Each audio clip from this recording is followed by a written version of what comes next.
That is the first emperor's tomb.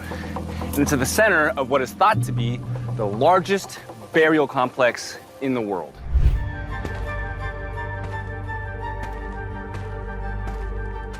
Buried for over 2,000 years, the tomb of China's first emperor, Qin Shi Huang, is one of the most mysterious and dangerous sights on Earth. Inside lie rivers of mercury, life-size clay warriors, and treasures beyond imagination. Yet scientists hesitate, knowing that disturbing the tomb could release toxic fumes. The first emperor, from the position of his high officials, from those who tried to assassinate him, from the kings who fought against him. Collapse hidden chambers or destroy history forever. Some secrets were never meant to be uncovered. So what terrors wait beneath the surface? Stay with us to know. The rise of Qin Shi Huang. Yingzheng was born in 259 BCE as the son of the king of Qin, one of the warring states of ancient China.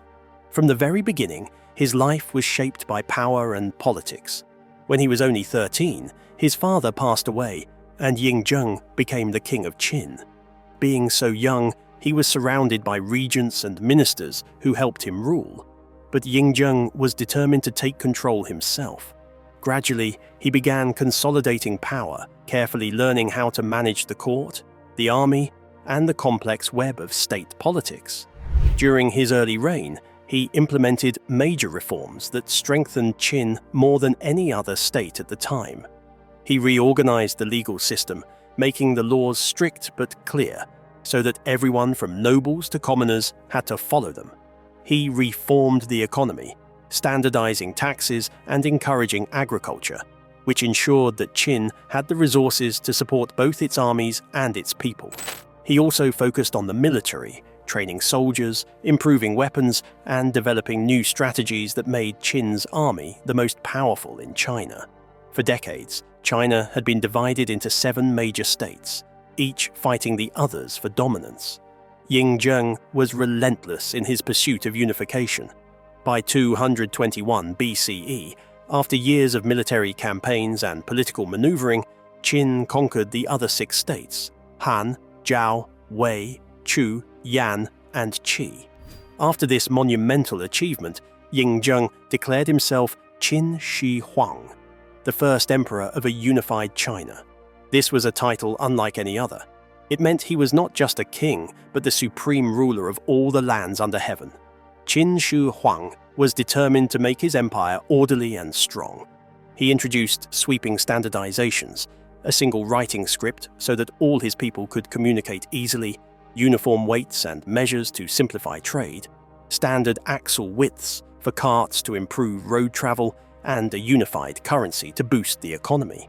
He also began massive infrastructure projects, building roads to connect distant regions, initiating early construction of the Great Wall to protect against northern invasions, and centralizing power to prevent any nobles from gaining too much influence.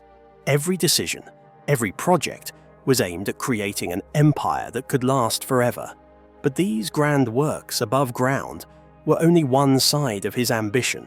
Qin Shi Huang's obsession with immortality and the secrets he sought for the afterlife would surpass even the monumental achievements of his reign. What he built for death was even grander. Let's reveal how he chased eternal life. Obsession with immortality. From the very beginning of his reign, Qin Shi Huang was haunted by the fear of death. For someone who had conquered all of China, the idea of mortality was unbearable. He was not content with ruling over the living alone. He wanted to rule forever. This obsession drove him to seek ways to escape death. He consulted alchemists and magicians, commissioned searches for magical herbs and life-extending potions, and sent envoys across the empire in the hope of discovering secrets that could make him immortal. His advisors and scientists brought him strange remedies and mystical concoctions, yet none could truly stop the inevitable. Mercury, known as Quicksilver, became central to his quest for eternal life. It was believed that mercury had properties that could extend life, and Qin Shi Huang was fascinated by its mysterious nature. According to historical records, he even designed rivers of mercury to flow throughout his mausoleum, representing the waterways of China. These rivers were intended not only as a symbolic tribute to his empire, but also as a magical safeguard for his immortality. The emperor's vision of the afterlife intertwined with his desire for perpetual life on Earth, blurring the line between myth and reality. Qin Shi Huang's obsession was not limited to what could be created within his empire. He dispatched expeditions to distant lands in search of the legendary sobering elixir, or the elusive pill of immortality. Tales of these journeys describe faraway islands and mysterious beings said to possess the secret to endless life. Sailors and envoys returned with stories of enchanted lands and magical substances, fueling the emperor's dreams even further. Though many of these accounts were likely exaggerated or mythical, they reveal the depth of his desperation to escape death, showing a ruler whose ambition for eternity extended beyond the natural world. This fear and desire shaped not only his actions during life, but also the way he planned for death. Qin Shi Huang did not intend to have a simple tomb. He envisioned a necropolis that would rival his empire in grandeur. His mausoleum was meant to be more than a resting place.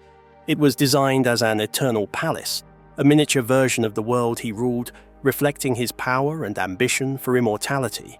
If he could not escape death itself, he would at least try to deny it. His necropolis was crafted to preserve his presence forever. But how was it built to match such immense ambition? The secrets of its construction reveal an emperor's relentless drive to conquer even eternity. Building an underground kingdom. The construction of Qin Shi Huang's grand necropolis began long before he declared himself emperor.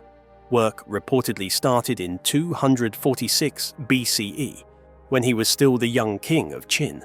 But full-scale construction did not begin until after he unified China in 221 BCE. For nearly 4 decades, until around 208 BCE, an astonishing labor force worked tirelessly to bring the emperor's vision of an eternal kingdom to life. According to the historian Sima Qian, roughly 700,000 conscripted workers were drawn from all corners of the empire. They were builders, artisans, laborers, and craftsmen, all bound together in a task of unprecedented scale and secrecy. The site chosen for this monumental undertaking was Mount Li, or Lishan, in Shaanxi province. The location was carefully selected not only for its geological stability, but also for its auspicious properties. Jade and gold were abundant in the surrounding areas, seen as symbols of immortality and divine favor. Every aspect of the site was chosen to honor both cosmic and earthly powers, reflecting the emperor's desire for eternal life. The layout of the mausoleum mirrors the city plan of the imperial capital, Xianyang. It was designed as a miniature version of the empire itself, with inner and outer walls, roads, palaces, halls, and gardens. Even today, the massive mausoleum mound rises more than 50 meters, its rectangular enclosures hinting at the enormous scale of the underground city hidden beneath. Within this complex, hundreds of pits have been discovered, each serving a unique purpose. Over 600 sites across the total property area, roughly 56 square kilometers, have been linked to rituals, burial practices, or the logistics of construction. Every corridor, chamber, and enclosure was carefully planned to reflect the emperor's absolute power and vision of order. This was not merely a tomb, it was an entire underground kingdom, a world meant to survive time itself. It was a place where the emperor could rule even in death, surrounded by palaces, treasures, and attendants, all designed to mirror his living empire. Every detail, from the layout of the roads to the placement of ritual pits, was intended to create a sense of life continuing beyond mortality. What did these terracotta warriors look like? And why were they made with such painstaking care? The Army of Clay. In 1974, a group of farmers digging a well near Xi'an made a discovery that would change history. Among the soil and rocks, they unearthed fragments of life-size terracotta figures, sparking one of the most extraordinary archaeological finds of the 20th century. These figures were part of the Terracotta Army, created to protect Qin Shi Huang in the afterlife. Today, archaeologists estimate that the army includes around 8,000 soldiers, accompanied by horses and chariots, each carefully positioned to mirror the organization of a real fighting force. The soldiers were crafted using a modular approach. Heads, torsos, and limbs were molded separately and then assembled. But the true genius lies in the details. Once assembled, each figure was individually carved to give it a unique face, posture, and expression. Armor, hairstyles, and clothing were meticulously sculpted, making every soldier appear distinct. Many sections were hollow, likely to reduce weight, but the artistry remains striking even after more than 2,000 years. Weapons found alongside the clay warriors are equally impressive. Bronze swords, spears, crossbows, and bows were buried with the army, and astonishingly, many of these weapons remain sharp and intact. Some retain traces of their original finish, revealing the advanced casting and forging techniques of Qin-era craftsmen. The quality of the weapons shows that this was not a symbolic display alone. It was a fully equipped army, ready to serve its emperor even in the afterlife. The Terracotta Army is spread across several massive pits. Pit 1 is the largest, measuring roughly 230 meters long and 62 meters wide. Here, the soldiers are arranged in battle formation, archers at the front, followed by spearmen, with charioteers positioned strategically behind them. The layout gives a vivid sense of military organization and strategy. Beyond the soldiers, other figures enrich the scene, depicting life in the emperor's court. Acrobats, musicians, officials, and animals such as horses and oxen add layers of realism, suggesting that the emperor envisioned an afterlife that mirrored both war and peace, duty and celebration. Yet, these clay guardians are only the first line of protection. They form the outer court of a much larger, still mysterious complex. At the center lies the emperor's tomb mound, which remains sealed to this day. What secrets does this inner tomb hold? And how much of Qin Shi Huang's vision of immortality has survived underground? The answers remain one of history's most tantalizing mysteries: the sealed tomb. At the heart of Qin Shi Huang's necropolis lies the main tomb mound, a massive structure shaped like a four-sided pyramid. Beneath this imposing mound is the emperor's burial chamber, a chamber that has never been fully excavated. Scholars believe the tomb was constructed with double layers of walls, an inner and an outer barrier, creating multiple levels of security. Inside the inner area, the emperor's designers included ritual buildings and supporting structures, reflecting Qin Shi Huang's vision of a complete and eternal palace. Every detail was intended to preserve his power and presence for eternity. The ancient historian Sima Qian left a vivid description of what awaited inside. He wrote that the burial chamber was crossed by 3 subterranean streams, sealed with bronze, likely to protect against intrusion and decay. Within, models of palaces, offices, and halls were arranged to mirror the emperor's earthly empire. The tomb was reportedly filled with precious vessels, rare stones, and treasures from across the empire. Rivers of mercury and oceans were said to flow through the underground world, representing the waters of China. Celestial decorations glimmered with pearls and shining constellations. Jade trees dotted the landscape, and lamps fueled by whale oil were designed to burn for decades, illuminating the emperor's afterlife. Modern science has provided evidence supporting these ancient accounts. Soil and atmospheric tests around the tumulus have revealed elevated mercury levels. Airborne mercury measurements above and around the tomb reach approximately 27 nanograms per cubic meter, significantly higher than the normal background of 5 to 10 nanograms. These findings suggest that some of the rivers and pools described by Sima Qian may indeed exist, preserved beneath the soil. Archaeologists have also discovered nearby pits that likely served as stables for horses, located in Shangjiao village. Ancient plans estimate river widths and depths inside the tomb complex to span tens of meters, demonstrating the scale and ambition of the emperor's vision. Despite its grandeur and historical significance, the tomb remains sealed, and for good reason. Opening it carries enormous risks. The presence of mercury and other toxic substances poses serious environmental dangers, while centuries of entombed air and organic materials could be devastating once exposed. Additionally, preserving the artifacts, structures, and fragile decorations without causing damage is a monumental challenge. Ethical concerns also play a role, as disturbing the final resting place of an emperor raises questions about respect and cultural heritage. With all these dangers and the incredible treasures hidden inside, the sealed tomb continues to guard its secrets. Archaeologists are left to wonder what marvels lie beneath the surface and whether humanity will ever fully uncover Qin Shi Huang's underground kingdom. What lies waiting in the darkness, and will the risks of opening it ever outweigh the allure of discovery? Preservation, fears, and modern risks. The terracotta army and the sealed tomb of Qin Shi Huang are marvels of history, yet they also present extraordinary preservation challenges.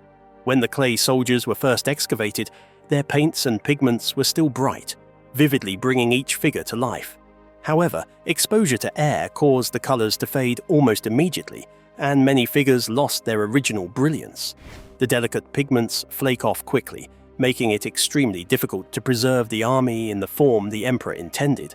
Every attempt to reveal the ancient world risks destroying some of its fragile beauty. The tomb itself poses even greater dangers. Mercury, which flows through the emperor's underground rivers and oceans, has leaked into the surrounding soil and atmosphere. Disturbing the tomb could release toxic mercury, risking environmental contamination and potential poisoning. Scholars and scientists must carefully consider the consequences before even thinking of opening the sealed chambers, knowing that the very act of uncovering the tomb could be dangerous to life above ground. Ancient texts add another layer of tension. Sima Qian and other historians described mechanical traps inside the tomb, including crossbows set to fire at intruders and complex sealing techniques to prevent looting. While modern excavations have yet to confirm these devices, the records alone have instilled caution among archaeologists. They know that the tomb was designed to protect the emperor for eternity, and even if the traps were symbolic, the risks of collapse or exposure to hazards are real. Structural dangers are also significant. Wooden ceilings and supports would have once held up massive chambers, but centuries of decay, fires, and water infiltration have weakened them. Some pits already show signs of collapse, with remnants of timber roofing found fallen, possibly destroyed by fire shortly after the emperor's death. Any excavation could destabilize delicate chambers, putting both the artifacts and the people attempting to study them at risk. Modern technology offers safer alternatives to uncovering secrets without direct intrusion.